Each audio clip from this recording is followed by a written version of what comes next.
Hello बच्चों, I am doctor Atula from doctor Atula's house of biology. Photosynthesis in higher plants को आगे continue करते हैं with pigments involve in photosynthesis. आपने देखा है जो ग्रीन प्लांट्स हैं वो डिफरेंट शेड्स ऑफ ग्रीन होते हैं। तो ऐसा नहीं है कि वो सिर्फ क्लोरोफिल ए की वजह से ही हों डिफरेंट कलर्स, ये अमलगमेशन होता है अलग अलग तरह के पिगमेंट्स का। तो पिगमेंट्स में primary pigment is chlorophyll A, whereas accessory pigments इसके साथ होते हैं। उनमें आता है chlorophyll B and carotenoids. Carotenoids further are of two types, carotenes and xanthophylls. तो इनके अलग अलग शेड्स होते हैं और जो फाइनल प्रोडक्ट होता है, जो कलर का कॉम्बिनेशन आता है, वो डिपेंड करेगा कि किस पिगमेंट की कितनी रेशो है। तो अगर हम क्लोरोफिल ए का स्ट्रक्चर देखें तो इनके कलर्स कैसे हम फाइंड आउट करते हैं, क्रोमेटोग्राफी की टेक्निक की हेल्प से। क्रोमेटोग्राफी क्या होती है, इस पे ना ये एक टेक्निक है जिसमें क्रोमेटोग्राम के ऊपर अलग अलग कलर के शेड्स इनके अलग अलग पिगमेंट्स के आ जाते हैं। तो सबसे पहले जो क्लोरोफिल ए है, अगर वो अकेला हो तो वो ब्राइट या जो ब्लू सा ग्रीन कलर का होता है, ब्लू ग्रीन कलर का। क्लोरोफिल बी की अगर हम बात करें तो क्रोमेटोग्राम में ये येलो ग्रीन कलर का नज़र आता है। ज़ैंथोफिल्स सिर्फ येलो कलर की, एंड कैरोटिन्स हमारे पास जो है वो yellow to yellow orange appear होते हैं क्रोमेटोग्राम के अंदर। तो पिगमेंट्स बेसिकली क्या हैं? पिगमेंट्स वो कंपाउंड्स हैं जो कि लाइट एनर्जी को, सोलर एनर्जी को ट्रैप करते हैं। वो सोलर एनर्जी लेकर उसी से फर्दर फोटोसिंथेसिस होना है। उस सोलर एनर्जी को केमिकल एनर्जी में कन्वर्ट किया जाएगा। तो लाइट रिएक्शन के अंदर सोलर एनर्जी को, मतलब लाइट एनर्जी को कन्वर्ट किया into chemical energy in the form of ATP which is adenosine triphosphate और NADPH, it is called reducing power. तो रिड्यूसिंग पार जो है उसमें एनर्जी ज़्यादा होती है। ये रेडी फॉर्म नहीं है, पहले NADP को कन्वर्ट किया जाता है ATP में। तो अगर हम एक NADP का मॉलिक्यूल देखें तो NADPH का एक मॉलिक्यूल 3 ATP मॉलिक्यूल्स के इक्वलेंट एनर्जी को कैरी करता है खुद में।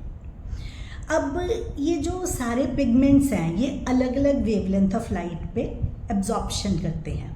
हमें पता है विबग्योर जो है रीजन है स्पेक्ट्रम का जिसमें से फोटोसिंथेटिकली एक्टिव रेडिएशंस आती हैं। We call it PAR, photosynthetically active radiation.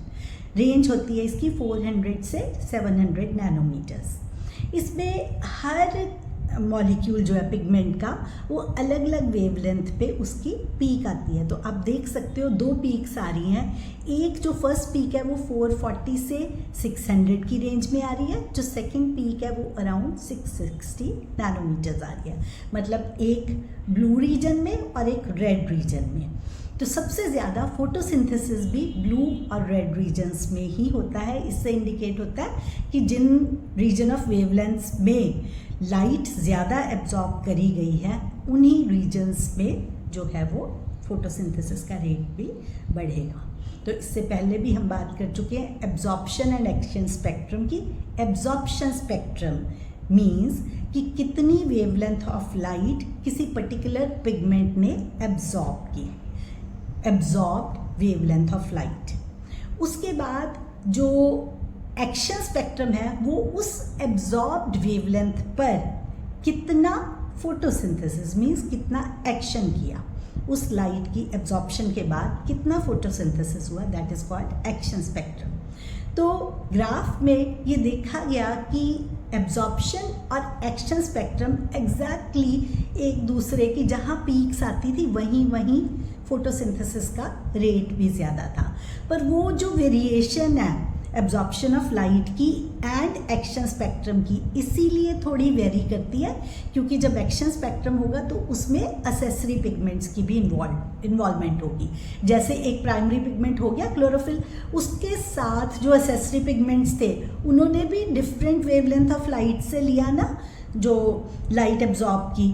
तो उससे क्या हुआ कि रेंज बढ़ गई, उसके पास लाइट की एब्जॉर्प्शन ज़्यादा हो गई। तो इससे एफिशिएंसी बढ़ती है 1, और दूसरा फंक्शन है एसेसरी पिगमेंट्स का कि ये क्लोरोफिल ए को बर्निंग से मतलब सोलराइजेशन से बचाते हैं। एकदम से बहुत सारी एनर्जी अगर एक ही जगह पे इकट्ठी होगी तो टिश्यूज बर्न हो जाएंगे, उसे हम बोलते हैं सोलराइजेशन या फोटो ऑक्सीडेशन। तो टिश्यूज की फोटो ऑक्सीडेशन को एसेसरी पिगमेंट्स भी प्रिवेंट करते हैं। एक तो हो गया कि एडिशनल वेवलेंथ ऑफ लाइट उन्होंने एब्जॉर्ब की, उससे रेंज बढ़ गई। दूसरा ये सोलराइजेशन के इफेक्ट को भी प्रिवेंट करते हैं।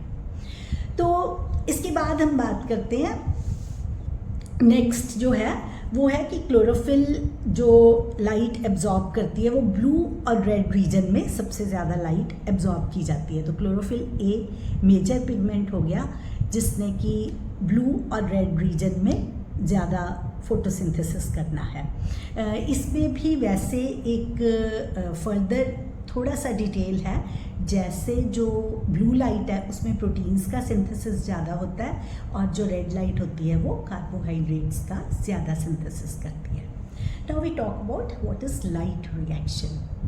तो लाइट रिएक्शन को हम बोलते हैं फोटोकेमिकल फेज। फोटो लाइट से केमिकल, लाइट एनर्जी को केमिकल एनर्जी में कन्वर्ट किया गया। कैसे करते हैं? इसके अंदर स्टेप्स होते हैं। सबसे पहले सनलाइट एब्जॉर्ब होनी है, फिर उसके बाद स्प्लिटिंग ऑफ वाटर, देन उसके बाद ऑक्सीजन का evolution and formation of high energy compounds which are ATP and NADPH. NADPH को रिड्यूसिंग पावर और एटीपी को एनर्जी करेंसी बोलते हैं। तो इस सब के लिए सबसे पहले एक लाइट हार्वेस्टिंग कम्प्लेक्स होता है, LHC, light harvesting complex. Around 230 pigment molecules को मिला के बनता है, जिसके सेंटर में एक रिएक्शन सेंटर या क्लोरोफिल ए का मॉलिक्यूल होता है। ये लाइट हार्वेस्टिंग कम्प्लेक्सेस में दो तरह के रिएक्शन सेंटर्स होते हैं, इसी से दो तरह के लाइट हार्वेस्टिंग कम्प्लेक्स बन गए। एक में फोटो सिस्टम 1 और दूसरे में फोटो सिस्टम 2। ये 1 और 2 ऐसा नहीं है कि कौन पहले आता है और कौन बाद में, ये on the basis of discovery है कि जो फर्स्ट डिस्कवर्ड था we called it photo system 1 और जो सेकंड डिस्कवरी हुई थी उसे फोटो सिस्टम 2 बोल दिया गया।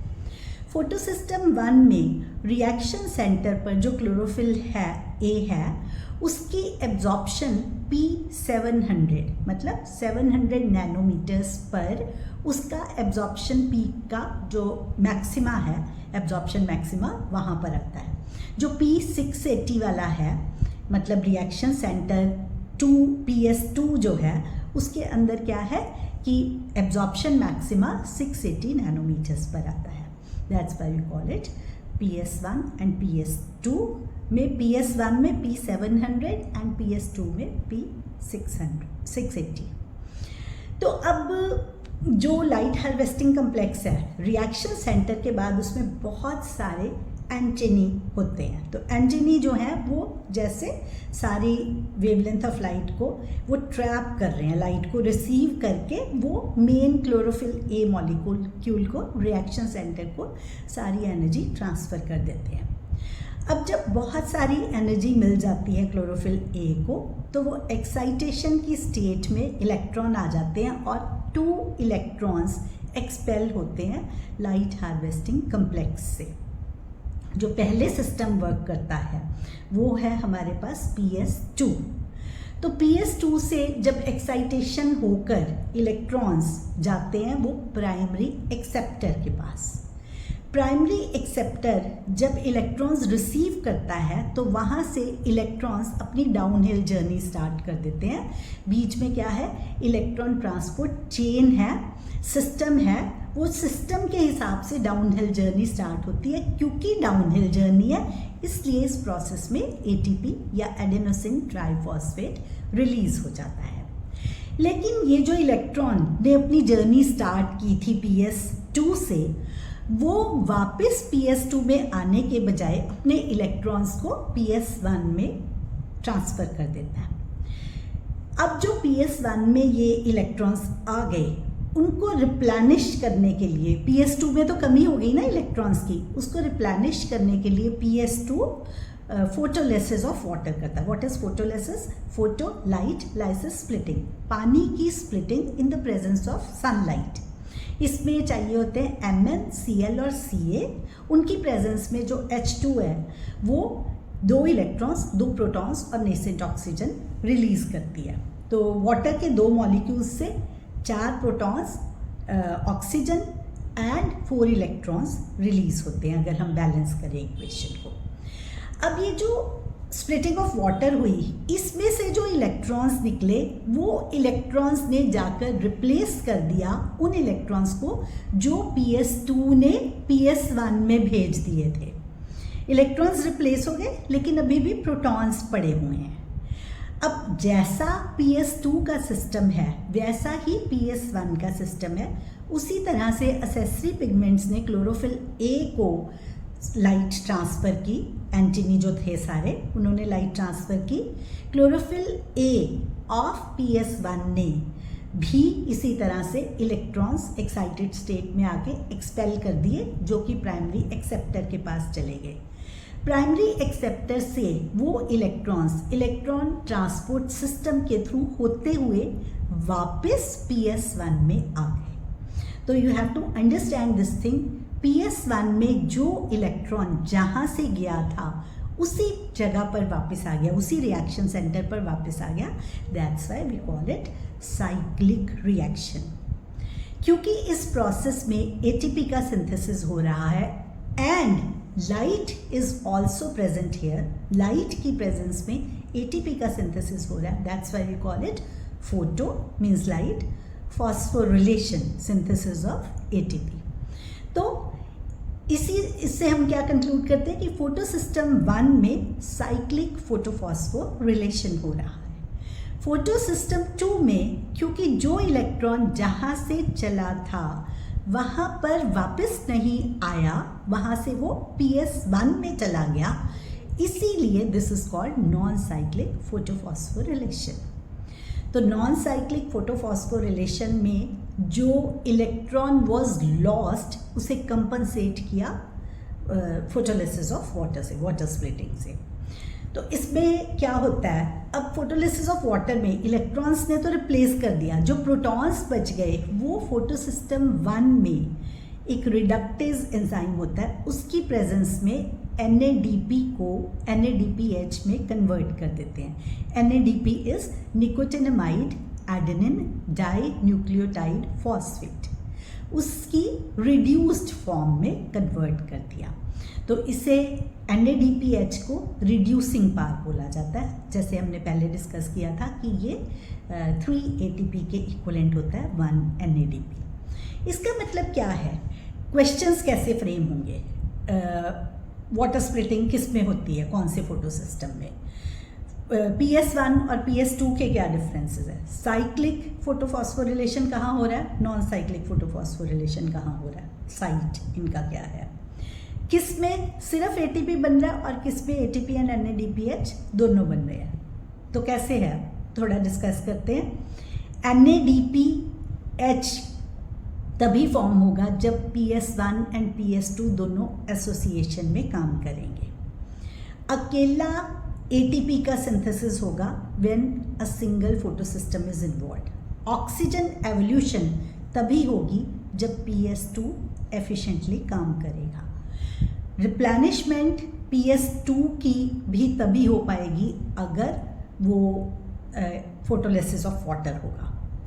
तो ये हमारे पास जो है cyclic and non cyclic photophosphorylation की बात करते हैं. तो अब इसमें पता है क्या होता है, जब इन सबको रिडॉक्स पोटेंशियल की स्केल पे रखा जाता है, लाइट हार्वेस्टिंग कम्प्लेक्सेस, प्राइमरी जो एक्सेप्टर्स हैं, देन उसके बाद इलेक्ट्रॉन ट्रांसपोर्ट सिस्टम है पूरा, इनको जब रिडॉक्स पोटेंशियल की स्केल पे रखते हैं तो they appear like a Z letter.